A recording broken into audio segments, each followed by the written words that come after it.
Watu ya Shamahoho hamjambo. Hatujambo.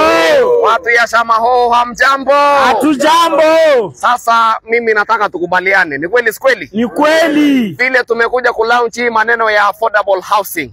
Mimi nataka niwaeleze. Wakati unachukua nyumba pale, tutakuwa tunakuja tunakuletea housewarming. Na hiyo housewarming tumekubaliana. Nimeongea na wasanii wa kule Marekani kama Cardi B. Tumeongea na Rick Ross. Nyinyi mnajua yule the boss. Nyinyi mnamuelewa? Tunamjua. Sasa tumeongea na yeye, amesema ya kwamba atakuja housewarming ya wale wamechukua 2 bedroom. Nyinyi mnanielewa? Oza. Kwa sababu unajua lazima tukue na agenda. Wale tunashindana na wao hawana agenda. Hawana plan. Hata akini hawana. Nyinyi mnanielewa? So lazima tujipange. Bas, sasa maneno mengine. Sinyi mnajua tuliongeza sukari kwa miwa? Si mnaelewa?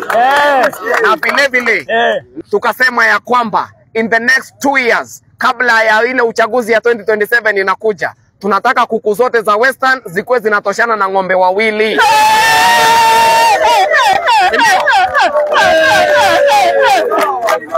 Ati wewe ukikula kuku hakuna kuenda kuomba kwa jirani. Hiyo kuku inakushibisha wewe peke yako. Bas, sasa nyinyi mimi nataka kuuliza, hata mgeni akikuja, hata kachai ampikieko kidogo. Mtanipikia kwa chai. Na mumenipangieko namna gani? Maneno namna hiyo. Sasa sitana tufungue zile nyumba za affordable. Tuone vile maneno iko. Na nyinyi mmejiandikisha kwa SHA?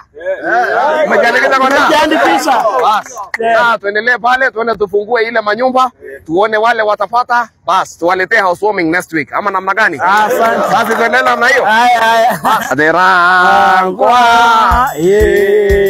Aldorangwa.